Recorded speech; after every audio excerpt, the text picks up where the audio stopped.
It's the internet. You're busy. Let's do this. Welcome to the Game Mess Show Live. I'm Jeff Grubb. I write for GamesBeat.com. I also run the Game Mess, and I am going to do that for you right now. We got chat here on Twitch. If you're watching live on Twitch, hello. If you're watching later on YouTube, welcome. Please feel free to leave questions in the comments section. I'll try to answer a bunch each week. I'll try to answer like one or two each week, but I'll try to get into the comments more and actually just directly answer the questions there. So let's do the Game Mess. Hello, chat. I see you guys here on the video. It's wonderful. We can read the text. But I'm gonna hit the button. Let's go take a look at the list. So I'm already remembering that I forgot something. But that's fine. But we could just talk it through. I just wanted to get a picture, but instead we'll just talk it through. So this is the updated Game Mess list for this week, April. Well, I didn't even put the new number up there, but April 28th, 27th-ish, 2021. We're going to start with April 28th. There's a small little thing, Numbskull Presents. I don't know much about it personally, but someone just put it in the mess channel on my Discord. You could, I think it's streaming live. They've already got the YouTube video up. So if you wanted to go and take a peek at that, maybe hit the thing where, you say, hey, alert me when this goes live on YouTube. You could do that. But Sony did announce a state of play. So new state of play happening this week. Seems very focused on Ratchet and Clank, but they did mention on Twitter that they will talk about 2 indie games, and they said there will be updates on upcoming indie games. So I don't think these will be new announcements. It'll be stuff that they've talked about before. I suppose it could be something along the lines of something that other people have talked about before, and Sony hasn't. But the sense I got is it's something that Sony has mentioned before. So like Kina. Help me out, chat. There was a bunch of stuff that was that Sony's kind of focused on. It was like some vampire game. Well, I can't remember, like Blood something. I don't know. There's a bunch of like indie games that Sony has talked about before in its previous things. 2 of those will be here. Probably things that are coming up relatively soon. Little Horrors. That's the one I was trying to think of. Yes, thank you. I am very excited for this state of play because I'm very excited for Ratchet and Clank. They put out a new trailer. Boy, does that look pretty. That game looks fabulous. It looks fantastic. I really hope that I will be able to play it on the big TV and have my kids watch me play and get into it. They're 4 and 2. They're still pretty young to be playing games. They like to pick up a controller sometime and mess around with stuff, but mostly I want to play games around them that they like to watch. And I've had some success with that stuff with Sackboy a little bit. Anything with Yoshi or Mario, that stuff just completely wins them over. They actually like Sonic a little bit. But this Ratchet and Clank game, I'm like, it looks so realistic, like a Pixar movie. I'm almost wondering, is it going to be is it not cartoony enough for them? I mean, oh well, that's their loss. I'll play it still, but I'm very excited to play this game, and I just can't wait for them to give us all the details. But as far as I know, the state of play isn't just Ratchet and Clank. I would still expect it to be mostly Ratchet, though. For the bulk of it, it's probably going to be mostly Ratchet, and don't expect other big new game announcements. Sony, while not, participating in E3, usually should have a state of play around that time, either just before or just after, where they will talk about the rest of their year. And we'll talk about that a little bit more because there's a question about that from YouTube. Okay, then this is a new one, PC Booty on that same day. So this is, I believe, that Microsoft will be doing an update about its commitment.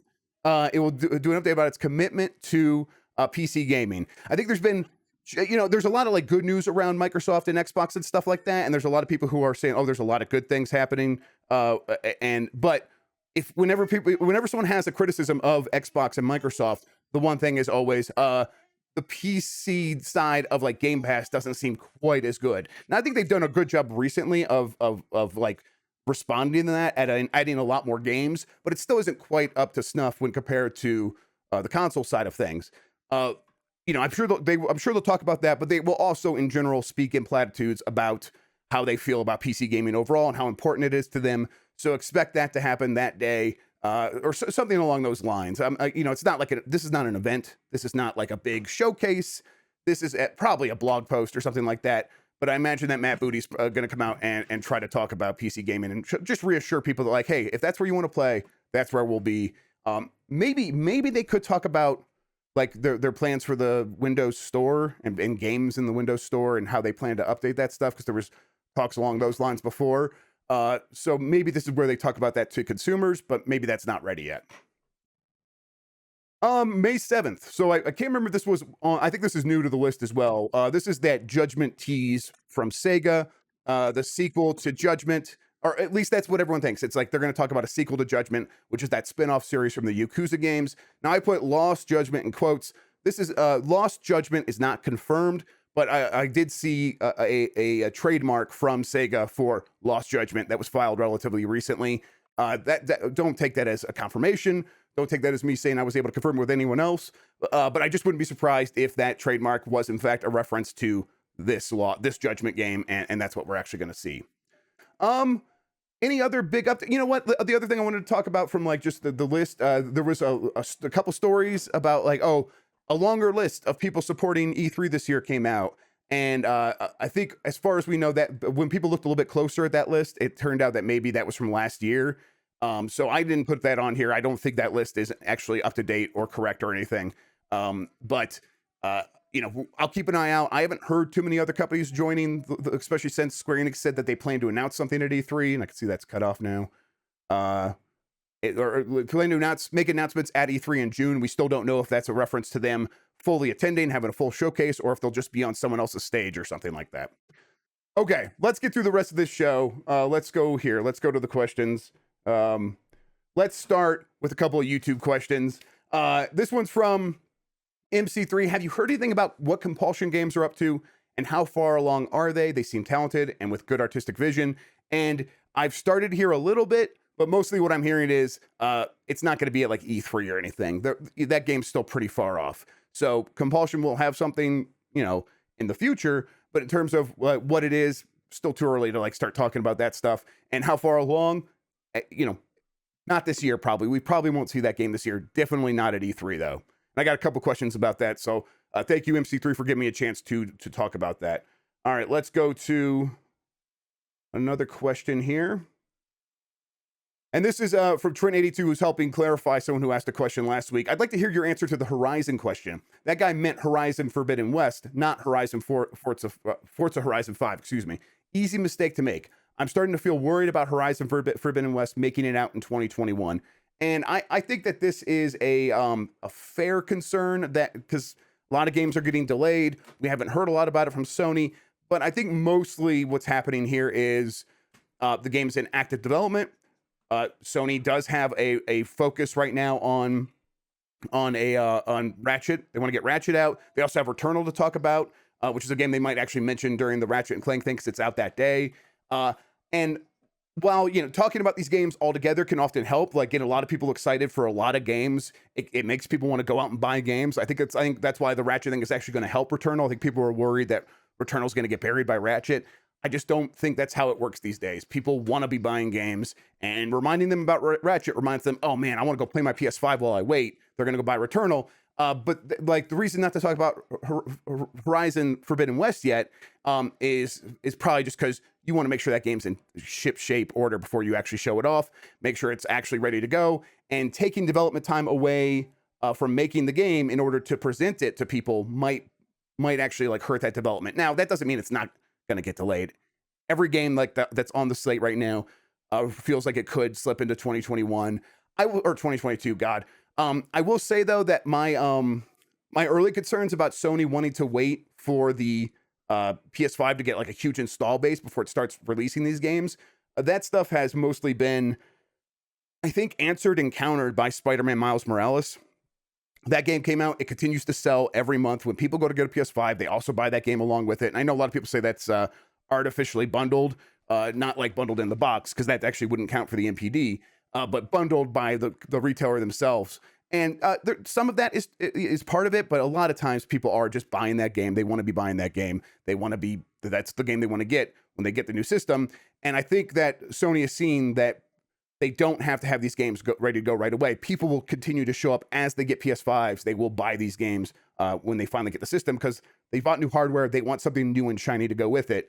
And if your game is like really good, like Miles Morales, people will show up for it. And I think the motivation to hold on to these games until you have like 15 million people to sell it to, that has sort of faded. And I think they're less concerned about that. And they know they could sell it to a much they can sell it to have a longer tail as the audience shows up, and that'll work out fine for them.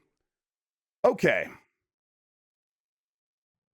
let's talk to chat. Let's answer some questions. I have no idea how long this tethering situation is going to work out for. So thank you guys for bearing with me. But let's answer some questions. And if things go kaput, I might just wrap up the show offline and talk to you guys next week and try to figure out this internet. But it helps if you at me on the Twitch chat, and I will see the thing right here in OBS, and I'll try to answer it. First one for Christian. How are you? I'm flustered, frustrated. You just spent a lot of money trying to fix this internet and still being a piece of shit. So I'm frustrated, but mostly I'm okay. The kids are over there playing, being good. Everything else is working for the most part. So yeah, I think we're okay. And right now, of course, the Twitch starts dropping frames again. So, all right, let's answer some questions. We got a bunch here. Let's start here with Kirk's. Any word of a Game Mess Ultimate? Yeah, I'm sure. I will start getting into bundling my subscriptions together to get you subscriptions to everything. That's not a bad idea. I wish there was a way to do that. Did you mention the Kojima thing yet? No, I didn't. Thank you for bringing that up. There was going to be some questions about it, I figured. So let's talk about it. So, it's like on Twitter, I said it was a small non-update. And what I mean by that is, I think people might be expecting to see this at E3 because of the way the timing has worked out. Where I mentioned, there was a deal in the works, and the deal's gone to the lawyers, and people, I think it's easy to go to extrapolate from there and be like, okay, well, they're trying to get it done so they could be at E3. And I will say that because I have not heard that the deal is closed yet, which I've heard no update there. My guess would be that that stuff's not going to get done in time for E3, and especially to like make an agreement, like especially when they're planning it alongside of like doing these negotiations. I'm sure Microsoft has asked. I'm sure Microsoft has said, "Hey, do you want to be on the E3 stage?" And I bet Kojima would be like, "Not until we actually finish this deal." That's my guess. So when we get to E3 and we don't see Kojima on stage at Microsoft to talk about this, don't be surprised. Because I won't be surprised at all if that's how it goes.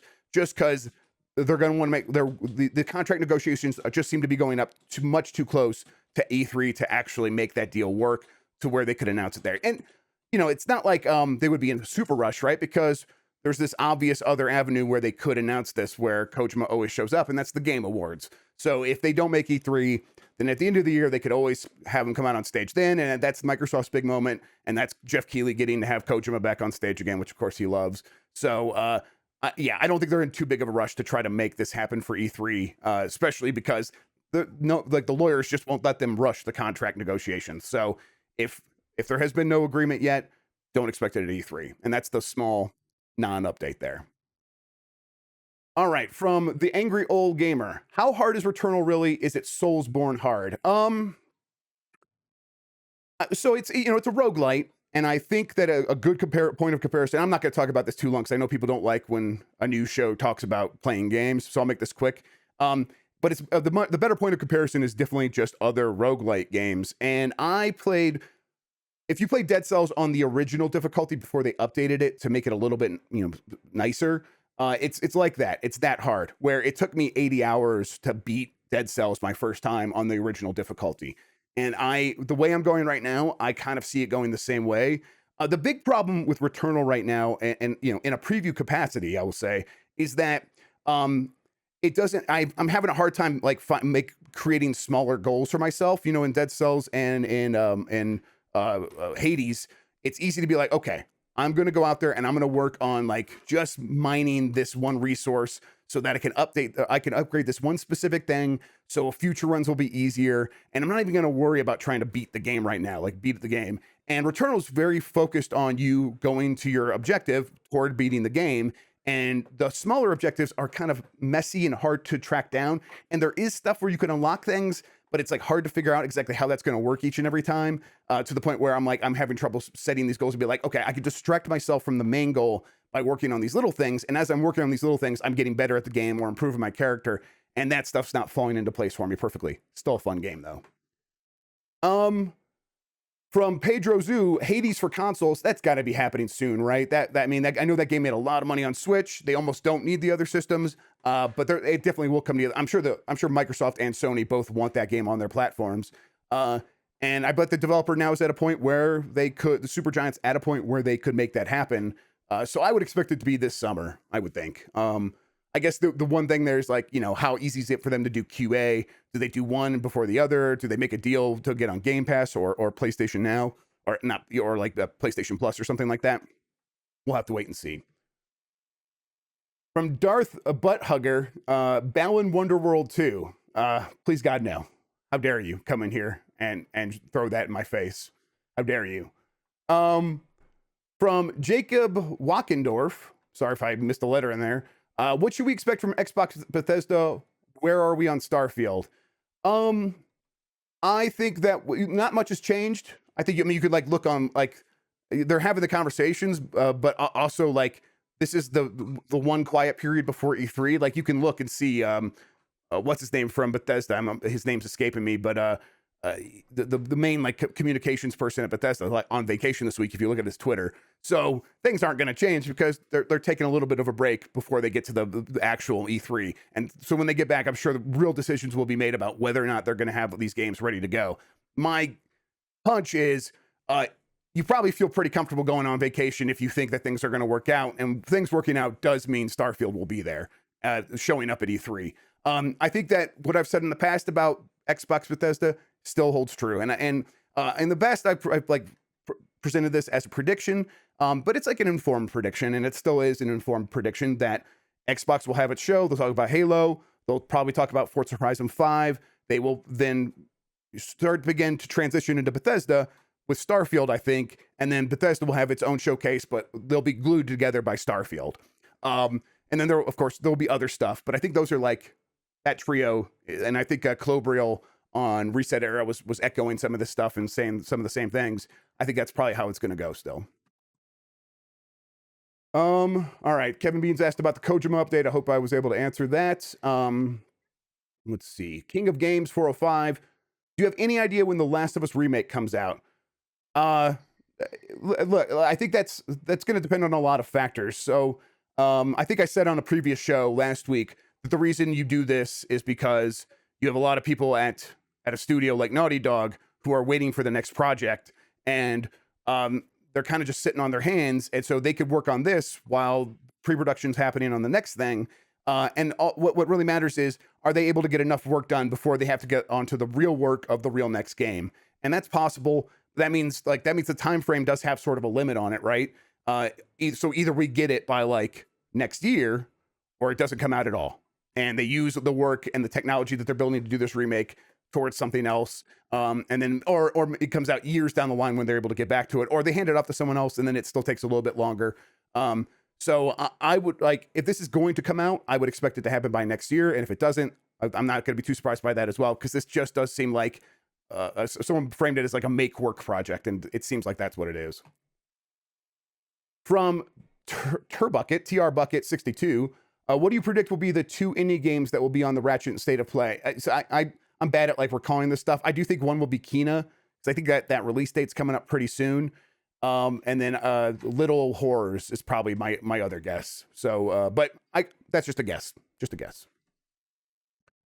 From Emir, do you expect to see anything from the Gearbox Embracer buyout? I mean, what do you mean? Do I eventually, for sure? Do I expect to see anything at this E3 as a result of that? They'll probably talk a little bit, but I'm not sure. I think they said Koch Media, Coke Media. Again, no one. I still don't like Co Media. I think someone said it's the C silent in Germany or something.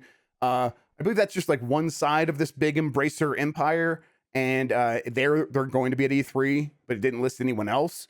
So I don't know if we're going to hear about this at E3 quite yet. From Ing Zero, any word on Death Stranding Extended Edition? I haven't heard anything yet, but I do think that'll probably happen on the PlayStation 5 here pretty soon. Maybe before the end of the year, that seems right? Because they want to capitalize on that. They're probably not too much of a rush, because again, they are like thinking about their next thing. But this is again something that like some people at a studio can do while you are waiting for your next thing. Where's the #1 Jim Ryan fan sign at? It fell over. Let's fix it. Take a look at my thick booty.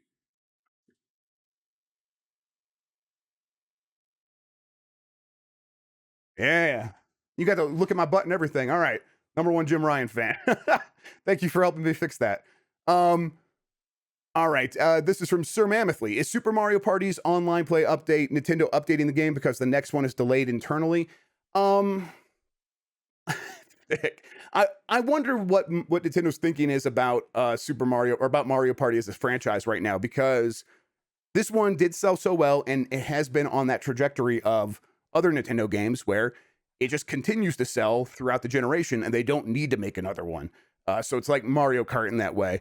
And why would you spend the resources making another one if this family audience and they probably look at the numbers and they probably do know that like families buy one Mario Party typically per system. And even if another one comes out, they don't necessarily go out and get it. Some people do, but that smaller group is actually significantly smaller than the 14 million people who have bought Super Mario Party so far. So like delayed internally, I'm wondering if they ever even intended to make a sequel after they saw how well it was selling. So I would kind of question whether that was ever a possibility. So my basically the answer is yes to a certain extent, but really I think this is going to be the one Mario Party game for the Switch, at least for the next couple of years. From Forcado, chances that Ubisoft shows Beyond Good and Evil 2 at E3. Oh my God, slim, right? That game just probably isn't ever going to come out, is my guess. Yeah, my guess is that game just eventually just withers away and we never hear about it again. I mean, it might have already happened. We might have already gotten to that point. Real quick, I want to say thank you to Windjammer Iglius 2011 and Mr. Lamb 45 for their Prime subscriptions to this Twitch channel. It means a lot. Thank you very much. All right, let's do a few more questions. I see Christian asking, what about Wild? Yeah, I think we will see that pretty soon. I hope we see. Oh, the Wild was the one made by what's his name, and he quit, right, because of allegations of misconduct. I'm wondering. I can't remember for sure. So maybe that game might be in development hell and might get lost as well. All right, so I'm gonna skip some questions. I'm gonna go back to the bottom, and if I missed yours and you still really want it answered, feel free to ask it again because things will get lost in the shuffle. So feel free to just send it again if you still want me to answer it. So, did you also hear the rumors that Forza Horizon 5 isn't set in Japan? I did hear that. I think I was one of the people that started that rumor. It's not set in Japan. I think if you look around and sniff around a little bit, you could figure out where it is based on some social media actions. But yes, it's not based in Japan. From Definitely Batman, when is the hot tub stream? I'm getting it set up. I just ordered a inflatable pool. I'll set it up over here. We'll make it happen. Peanut Bridal, any word on a new Real Deal console Nier game coming to the next gen? They got to get past Nier Replicant first. Also, they're going to want to see how Nier Replicant sells. Of course, there's a lot of goodwill left over from Nier Automata. But I think once they see, if Nier Replicant comes out and they see like a bump just based on the name recognition of Nier now, they will get to work on it right away, is what I would imagine. It's going to be South America Fast 5 time. Not quite. Not technically. Battlefield 6 reveal should get teased next week, right? Yes. Battlefield 2021 should be getting, like, it's May. It's early May is what I've kind of always heard. And the way that EA has talked about it now in the last couple of weeks, that seems to still be the target. So early May. For Skittles, what Square Enix games do you see hitting Game Pass after Dragon Quest Builders 2? If I'm Microsoft and I'm still trying to build up this relationship with Square Enix, you want to get Final Fantasy VII Remake on there if you get it at all. So, excuse me. That to me that seems like you got to make that deal happen. Sure, Final Fantasy VII Remake came really late, but if you can get it on Game Pass and get that audience excited for Final Fantasy games, that could really help you in the future when you're talking to talking to Square Enix about like the next games. Let's see here. I'm gonna jump to the bottom. Okay. IOI, IOI, Microsoft rumors, acquisition, partnership, or nothing from Coloris and a few others.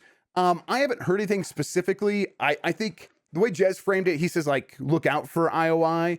IOI seems like they're making a lot of partnerships, a lot of deals with and not just with like other like big gaming publishers or something like that. But they went out and got the James Bond license. They're opening studios. They're getting to work. I wouldn't be surprised if that is an Xbox global publishing deal. It's not. That's not the Typhoon thing that that Jez has been teasing. That's not IOI. But I wouldn't be surprised if there is something else along those lines that gets announced pretty soon. That's the kind of thing where that's a solid studio. They're doing a lot of good work. If they are taking a break from Hitman, you should want to step in and at least find out what they're doing and try to make those deals happen. I think that's a great idea. From Trent Triheteron, what do you think about the chances for something like Dragonlance Quest Heroes coming to Game Pass? Dragonlance. I'm sorry, I'm not even familiar. Dragonlance Quest Heroes. I remember Dragon Quest Heroes. Okay, so yes, Dragon Quest Heroes. Yes, I think something along those lines is definitely possible. That seems like ideal for Game Pass and that audience. Like they want to have a wide variety of stuff for a wide variety of gamers, and Japanese games with that use Japanese IP. That's stuff that's like, okay, yeah, you can put that on the Xbox and it'll make a little bit of a dent. But if you put it on Game Pass, it's the kind of thing where people say, oh, I'm going to try this. And then like turns out that's really their jam. And they really are like, oh, I'm grateful I have my Game Pass subscription. I never would have tried this before. That's the exact story you would get out of those kinds of games coming to Game Pass. From Novel V, hey, with a lot of Japanese developers seeming happy with Game Pass, do you think more will hop on? Still missing games like the Ys series. I believe that's how you say that. Yes, absolutely. I think a lot more Japanese developers are looking to Game Pass as like, hey, Microsoft is spending money. They want to just give us money up front to come to here. And then there's bonuses if a lot of people play our games. And it seems like a lot of people do play a lot of these Japanese games on Game Pass. So I bet a lot of those companies are hitting like that bonus structure. And it enables those companies that have made games like this for years and years and years to keep making games like this and not have to go to mobile, which is really their only other option right now, especially with like Sony is supporting indie studios with like joining that community and stuff. But I don't think that's going to turn into like a lot of money from Sony. I don't think it's going to turn into a lot of like straight publishing deals, especially if you're making something smaller. And again, that's indie stuff. If you are making a Japanese Japanese game that weebs in America will like, I think Game Pass is your best ticket to success right now. And it's not like just like some consolation thing. I think it's working very well. And a lot of people, like you said, are happy with it. And so we should expect to see a lot more companies kind of jumping on board with that. I agree. Let's see here. Is Pepsi Man coming to Game Pass from Hounder? I hope so. From LX Predator asking about the PC and Matt Booty thing. Any Game Pass announcements on that day? I don't know. I couldn't say. I don't know. From Captain Also 23, does it make sense to scrap games with gold and lower subscription prices? I think it makes sense to scrap games with gold, right? Because right now it's just like a sore spot. No one mentions it until it comes out and the games aren't exciting. Now I like Armello and some of the games that were included in the last month, but mostly it's just people groaning at it. And if it just went away and you like found a way to, like lower subscription prices, which I don't think they would necessarily do, but, or if you just like replaced it with something else, better deals or something like that, it got rid of Xbox Live Gold entirely, which is something they probably still will do down the line. That seems like a much better thing than try to make this weird other sort of, here's another way to get free games thing work. It's just not working. From Ricky Jedi, is Battlefield 6 only next gen and PC? I don't know. I think that there's a chance, but if they do that, that's going to be, they announced the mobile game, right? And that's sort of a little bit counter to that. I think I talked about this before, where they want to be everywhere but creating a mobile game is part of that. And then but at the same time, we've seen that once the new consoles come out, the audience that plays consoles now, this is not how it used to be. Back in the PlayStation 1, PlayStation 2, PlayStation 3 days a little bit. But for PlayStation 1 to PlayStation 2 and PlayStation 2 to PlayStation 3, people kept playing the old consoles, especially people that wanted to save money, people in other territories, families. They would pick up these old consoles when they got to like $99.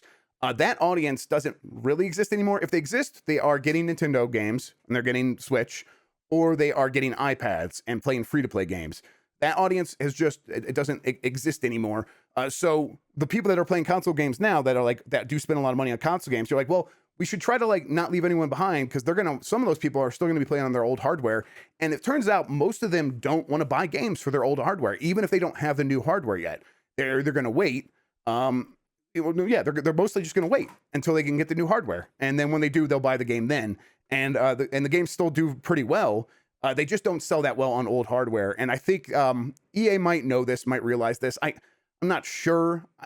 To me, it makes some sense. But I guess we'll wait and see. Like, I wouldn't expect that from FIFA, because FIFA does have that wide global audience of people that just play that and will play on the old system still forever. But that's like an exception that almost proves the rule. That's the one game that works for, and everything else not quite. From Charles Stir 10, any Factions 2 info releasing anytime soon? I think I haven't heard for sure, but based on what I have heard like previously from like when all that stuff was coming out about like developers being sort of anxious about the Naughty Dog stuff, it seems like that stuff must be coming to like a head where they're getting stuff out, because these studios were looking for their next project, the studios that were supporting Naughty Dog on this stuff. And I believe that's what the Factions is the multiplayer for The Last of Us 2, right? I might be wrong about that. I'm not a huge Last of Us guy or Factions guy. But if that's what that is, that's what I remember hearing about that. But no specific details. I'm no expert on this. From Mogos87, hey Jeff Grubb, any chance we get Saints Row 5 news at E3? I'm hopeful. Yes, I think there's a good chance for that. Because that would fall under the Koch Media thing. And I'm hopeful, because I'm a big Saints Row fan. I like Saints Row 3 a ton. Saints Row 4 I still loved. I think that franchise could still work. They could still get even wilder with it. It was wild, and they got more wild with like the Matrix style stuff. But I think they could do like time travel and space travel, and go into alien planets and stuff and make that work. From Yarder X, any chance to see Persona 5 on Xbox? That's the rumblings, right? Those are the rumors. And I think so. But if it's gonna happen, this stuff needs to start happening. Sega and Atlas need to start making these like deals work and start coming out, start getting that game in other places, so that they're not just stuck to this one audience that, while the game does well, it should be doing so much better. I guess if it comes to Game Pass, I wonder what that like means for it coming to Switch. I do think that's the more important audience for that game eventually, down the road. Like, we'll look back and be like, wow, I associate Persona with the Switch now, because that's where so many more people played it. But yeah, if Microsoft is like trying to push them to get it on Game Pass, that could maybe like lubricate the gears and the cogs there to get it out faster. I think that's possible, and it would be a big deal for Game Pass. From Reismer Media, Skate 4 at E3 or Skate 1 through 3 remasters possible? I think we should hear more about Skate 4 at E3. But I wonder how far along it is. I know the way that they framed it when they announced it was that last E3 or something over the holidays? I can't even remember. I've lost complete track of time. But they framed it as, we're starting a studio to work on this, and they're only going to have so much to show if it's ready to show at all at this point. So we'll have to wait and see. Okay, we've gone quite some time. I'm going to answer just a couple more questions. I'm surprised that the tethering on my phone has worked out this well for this long, but thank you everybody for showing up so far. Let's do a couple more questions, and then I'm going to wrap up and we'll say goodbye to YouTube, and if we want to go off topic, we can. All right, let's see here. From Crimson 13, thoughts on Final Fantasy 16 blowout this E3, like Final Fantasy 29, Final Fantasy 7 remake blowout, trailer, gameplay, collector's edition, date. I think the chances are pretty good for that. Not a guarantee, but I think they're pretty good for something along those lines. I think Square Enix likes to make a big splash when they can with those games, at E3 specifically, and that would make some sense to like, if the game is ready within the next 12 months to launch, now's the time to do it. And yeah, so yes, I think the chances are good, like 60% good. From our Aronak, will Forza Horizon 5 release this year or early 2022? I think it's this year, but that things can always slip into early next year. That's absolutely possible, but I think it's this year. From Shockwad, do you have any ideas of what game NetherRealm will be working on next? They've got to be going back to Injustice, right? we haven't heard anything about Injustice 3 yet. But it's time for another one. Those games do very well. I think everyone involved is happy with them, so I think we're going to hear about a new Injustice. From Walker, is Ubisoft going to jump on Game Pass like EA? I heard that those conversations were happening about Ubisoft Play Plus or whatever it is. I can never remember what they call it, and bringing that to Game Pass Ultimate. I don't know where those conversations ever went. And if they didn't work out, which is possible, there will still be something else happening with Ubisoft in Game Pass. Maybe a lot more of their games, a lot more of its games in Game Pass. But I do know at one point they were talking about doing the EA Play thing. I just wonder, Ubisoft. It's been enough time where Ubisoft should know how like that channel stuff is working on Amazon Luna, which if people don't know is Amazon's Stadia basically. But instead of like you buying the games, you subscribe to publisher channels like you do with Amazon Prime Video. Like I have the PBS video thing, so my kids can watch a lot of PBS stuff on Prime Video, and I just pay a little bit of money through Amazon to PBS to make that happen. That's how Luna works with Ubisoft. And, this is like Ubisoft looking for anywhere that they could possibly like see where the future of money is going to happen. And by now they probably have enough data to say if that's going to be viable, if it has a chance to grow fast enough for them. And if it doesn't, that's going to put Microsoft in a pretty good position to be like, hey, you know that we're going to make this work, at least relative to what these other services are providing. So let's actually get this deal together. You want to be part of a subscription model. It's probably going to work under Game Pass. So just come on, let's make that happen. I think it's likely that will happen eventually. Whether or not it's happening right now is still a question. How's Jason Schreier's new book? He didn't send me one. I don't know. Do you know if Starfield will be next gen only? My guess is yes. Yeah, I think so. I don't think they want to deal with last gen. I don't think they. It's tough because putting out a game on Game Pass that is next gen only is a problem, because if you are a subscriber to Game Pass and you aren't able to get the new console yet, seeing a game that's not playable on your hardware makes you go, wait, why am I paying for this? Now, to that, Microsoft have to say, okay, well, you can stream it, but that means Microsoft needs to make sure that their streaming stuff is up and running on the console on original Xboxes, and I'm not sure if they're, doesn't seem like they're quite working on that yet. But if Starfield's later this year, and they would, and this is from a deal that they made with another company, like they brought them in, and they could say it wasn't part of, like when we said for the first like year or two, everything's going to release on both generations. We were talking about Microsoft games. Bethesda didn't have that same marching order, so this game was never intended to run on old hardware. But I still think that if it was ever supposed to possibly run on old hardware, they'll try to get it going. They don't want to push people off of Game Pass. This is the same reason why Microsoft will eventually start charging $70 for games, but they probably won't do that anytime soon because they can't charge $70 for a cross-generation game, and all their games are cross-generation, right? So Halo Infinite, they can't just charge you $70 for the Xbox Series X version. That wouldn't work. They have to charge $70 across the board, and they're not going to do that for the original Xbox. So I guess we'll see. From Constructive Force, Luna feels better than Stadia and xCloud, but why does it feel like Amazon is so quiet about it? Amazon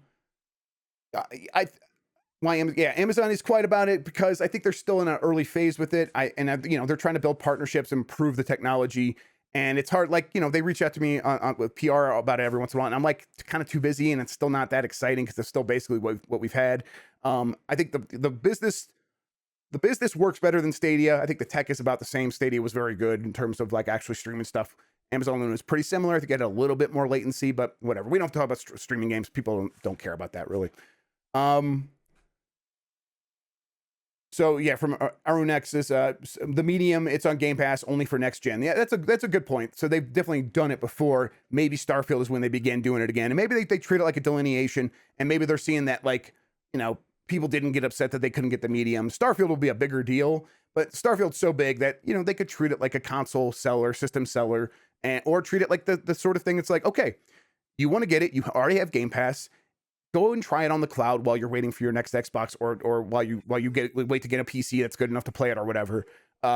and treat it like, a way to spread the platform to more people, not just by selling consoles, by getting them to try different ways to use their Game Pass subscription. Maybe that's how they're looking at it. I don't know. Okay, everybody, it's 9:45 for me. We got past those technical hiccups. We were able to do a pretty good show. I'm going to end the YouTube video now. So let's go ahead and let's say goodbye to YouTube. Thank you, everybody, for watching. If you are watching on YouTube, please feel free to join the Discord server. The Discord server has it's where we talk about a lot of the stuff. There's the mess channel, and then you can also subscribe to the Game Mess list in there and get that in your own Discord servers. As I update it, you'll be able to see those updates. That's where I'm doing it now. I'll still post stuff to Twitter, but if you want like up to the minute updates, that's the best place to get it. The description should be or the link to the Discord should be in the description on the YouTube channel. And if you're watching this somewhere else, you can also get into my Discord in the link in my bio on Twitter. And then there's secret channels in the Discord. The way you get into them is by going to patreon.com/JeffGrubb. The link to that is also in the Discord. Coming out that supports this show. It supports the video stuff that I do. It supports kind of just running the Game Mess separate from what I write on GamesBeat.